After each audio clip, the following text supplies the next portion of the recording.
My name's Dave DeBow, founder of MoneyPartnerFormula.com, and this show is built for everyday real estate investors who are actively doing deals and looking to scale using other people's money. So if you're an active real estate investor and you want to get featured on this show to talk about your own real estate and capital raising experiences, then just go to daveinterviewsyou.com. Now let's get rolling with this episode, and remember to subscribe for daily interview content. All right, guys, welcome back to Property Profits Podcast. I'm your host, Bryce Kaminsky, filling in for Dave Dubow. And have you ever wondered how one investor turned a side hustle into a full-time real estate gig in just 2 years? My guest today, Scott Crowley, did exactly that. Stay tuned to discover his unconventional journey and successful strategy. Scott, welcome to the show, man. Great to have you here. Yeah, Bryce, thanks for having me. I'm super excited to be here and talk real estate, talk business, and everything else in between. So it says you started this real estate thing as a side hustle. Fill me in on that. Yeah, just like most of us end up doing, is we get out of school and some of us go to college, some of us go right to the workforce. And I was working my W-2 job and working my way up the ladder. And I just couldn't envision myself doing that for the next 30, 40 years. Yeah. So essentially, I started looking into just different ways to make money on the side and maybe grow that out into my own thing. I didn't really know what that looked like at the time, but I'd stumbled on real estate and how most people usually get a bite at it. Or I say most, but a vast majority is cash flow. Either you're into it for flips for large lump sums or cash flow. Yeah, quick cash flow or equity. Yeah, 100%. And so that got my attention. And then, long story short, to speed it up here, I realized that it was something I was really interested in and started buying rental properties on the side, basically, while working my W-2. So how many properties do you still have the W-2 job? I do not. I've been out of it for coming up on a year, over 6 months. What made you decide that that was the time to step out of the W-2 and really make real estate the thing? There's a lot that led up to that decision, and ultimately what it was is I started buying my properties conventionally, using my own money, and I liquidated all of the paper assets I had currently held to do that. That's how much I believed in it, and I ran out of money. And so it took me a while to try to dive into ways to keep investing without just using lumps of my own money every time. And once I realized one of the biggest things I was missing was I was very siloed in my investments. And so I made it a point to start building good business relationships in the industry and just others to invest with.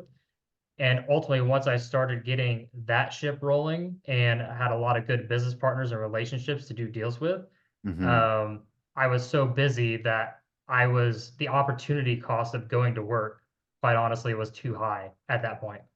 That's usually what I would, back in the day when I used to train people into real estate in the flipping business, it's very active. And so people would get excited and they'd want to like quit their job right away. And I said, well, don't quit your job for real estate until your job is getting in the way of your real estate. At that point, you've got enough volume, deal flow, things going on that it makes sense to start thinking about transitioning. But a lot of people jump either too soon or they never break out because they don't commit to like, okay, this is actually, because there's going to be a little dip, maybe not, depending on how you have your exit plan set up.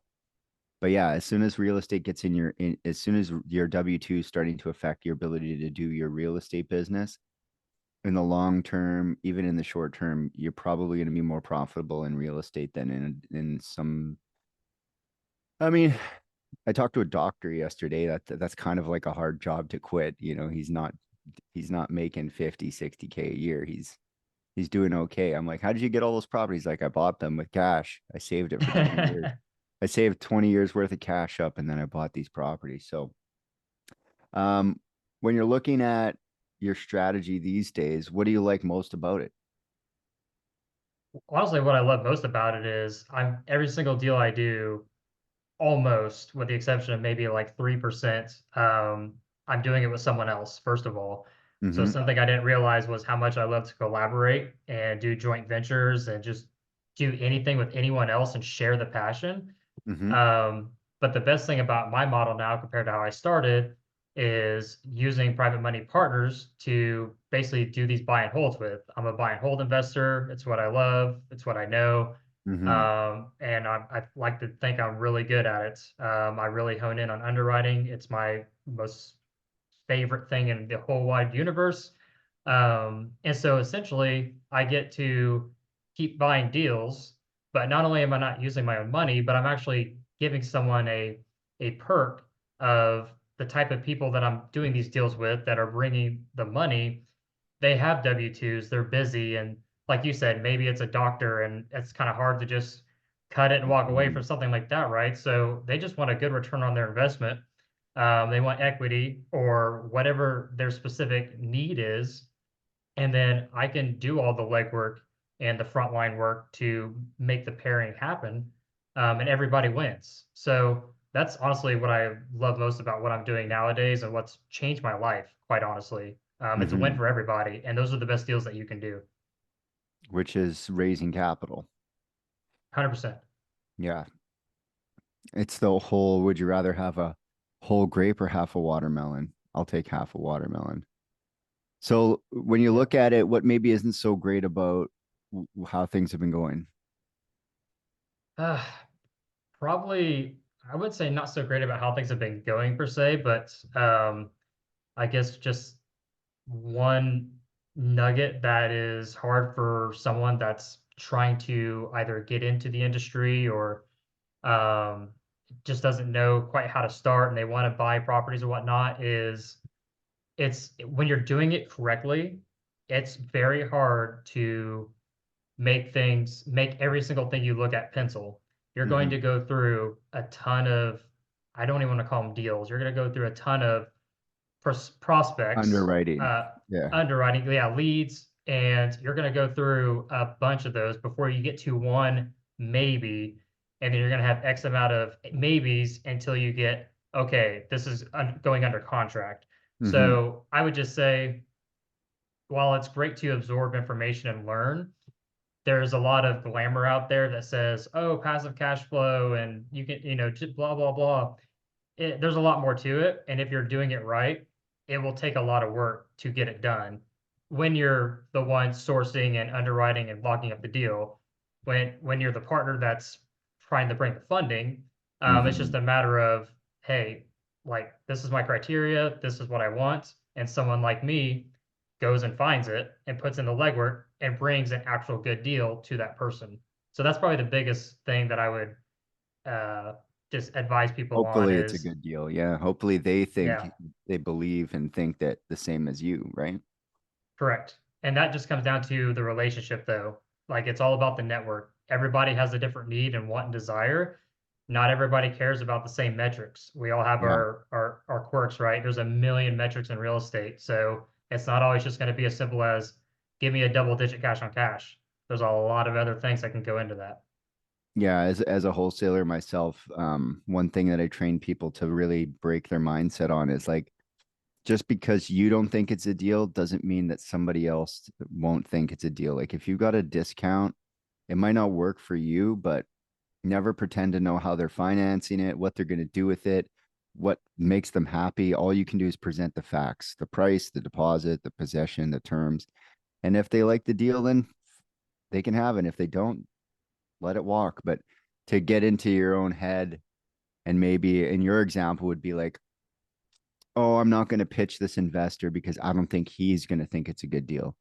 Well, let him say no. I mean, don't start like gatekeeping your own capital list because you think, oh, I don't want to waste his time. Well, his time is subjectively wasted himself. He can decide whether he wants to waste it or not. But you know what a deal is according to them. So, what are some ways that you can identify the right deal for the right partner? What do you think's been successful so far?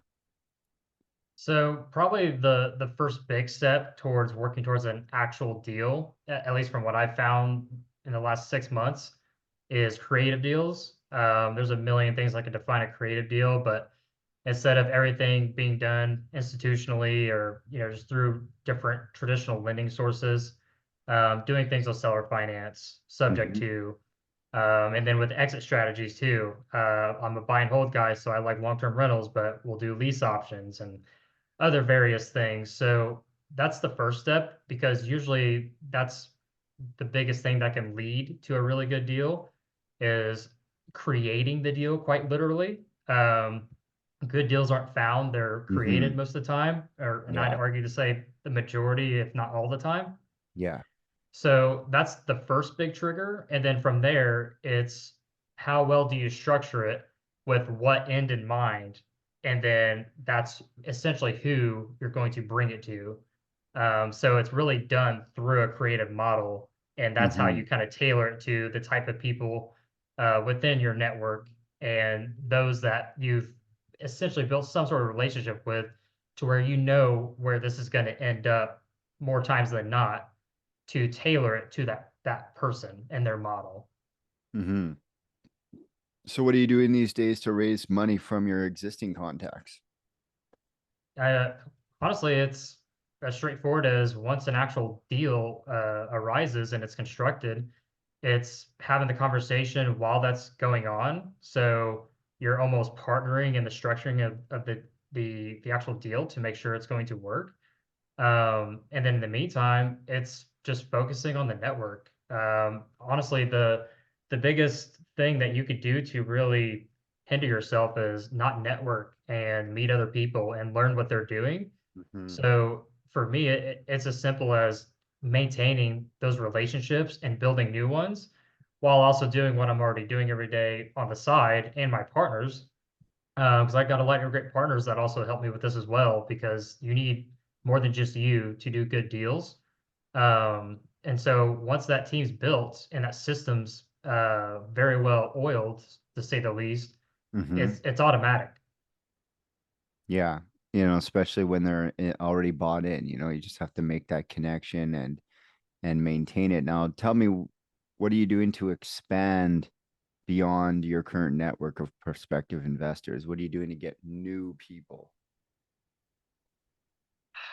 Probably the biggest thing on getting new people is just building more of a background and credibility piece. I've been investing for 3 years this year. Um, and I've done it many different ways now. Done it with conventional financing, subject to seller finance. So I've even done some wholesaling. It's just not my Mm-hmm. primary MO. So I've got a lot of background already. I've done a lot of different things. I've got a lot of good investments that I've got actual returns for to Mm-hmm. show others. And so the biggest thing is honestly just keep doing what I'm doing now with my partners to show the trajectory of where we're going and let that speak for itself. If you just network and build the relationships and you build in what your actual reputation is Mm-hmm. for your model, that's the scaling point. We're at the point now to where we're getting some people in place to help with the exit strategies on these things and managing the properties and marketing and things along those lines. So that's probably the biggest pain points that a lot of people don't realize until you're almost underwater. So just getting certain people on the team to help with a lot of the back office and things that will bog you down to keep focusing on the bigger picture of pushing forward. Mm-hmm. So what have you found most effective to keep in touch with your investor prospects and your current investors? Probably the biggest thing is just having a regular follow-up. Not having a conversation and we don't talk to each other for 2, 3 months down the road. It's being very consistent in communication. If you're consistent and intentional in this business, no matter what it is, it will work out. It might take some Mm-hmm. time, but it will pull through. So we just stay very consistent. We're very intentional. We don't go into a conversation or any kind of contact with anyone, no matter whether this is a lead source or a partner or whatever it may be. We go Mm-hmm. into every single conversation with intention, and it naturally will produce value, if not in that moment, but 1, 2, 3 months down the road, maybe 5 years down the road.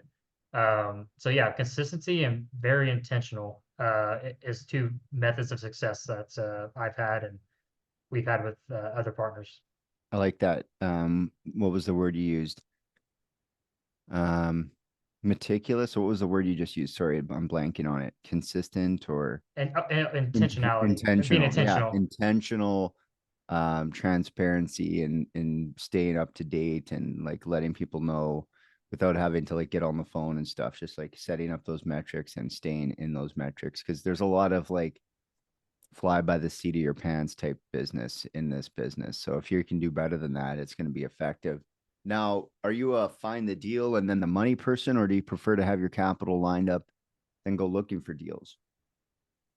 I'd say I fall somewhere in between. The I have a good problem right now to where there's so much deal flow that I can't keep up. Mm, So that's taken care of, which is nuts because there was a point to where I was wondering like, oh my gosh, how am I going to get the next deal? mm-hmm, So that's a good problem to have. And that problem came from network and building relationships. So again, network, don't forget it. The the other side of that though is having the money ready to go is always going to be the least stressful. However, I'm a very big believer in if you have the relationships, you've got the network, like I said, you're intentional with it. If you have a genuinely good deal, the money will come, the right mm-hmm, partner will come. mm-hmm, It always does if you have the network. You can have a good deal and not find someone, but that's on you because you didn't build the relationships. If you've got the relationships already and you've got a good product, it will naturally work itself out. So while I'm in between, I'm very confident in our process of anything that we are going to put under contract, we'll mm-hmm, have the right partner for it. So I'm either way, but you have to be intentional again to do that without having someone lined up firsthand. So for most, mm-hmm. it might be advisable to have the relationship and the funding before putting ink on things just to be safe. Just depends on who you are and how you operate. Yeah, your risk tolerance. So for people to invest significant amounts of capital with you, they need to like, know, and trust you. What are you doing for each of those things?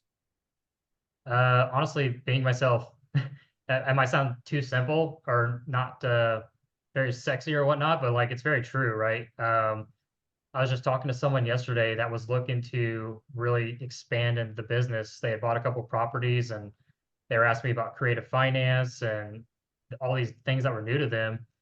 And I had a long, good call with them. But you know what I told them is anybody you do deals with, in whatever capacity that may be, we all have this natural thing inside of us as humans that we can vet someone's character and ethics pretty quickly, if not over numerous calls. So, like going back to your question though, for me, I'm just myself. Mm-hmm, When I talk to someone on the phone or on a video call, I just let me speak for me, and I love this industry. I love investing in real estate. I love all the experiences I've had in it for good and bad because that's what cultivates you and makes you more knowledgeable as things move forward. mm-hmm, Um, so I just simply let my raw emotions show with anyone I speak with, and that's what's led me to the relationships I have. It's just by being myself because the right people will fit into your community when you are yourself. And the ones that aren't the best fit, they naturally won't fit in. And that's for everyone's benefit because they should probably mm-hmm. fit in with someone else because not every person's the best person to do a deal with.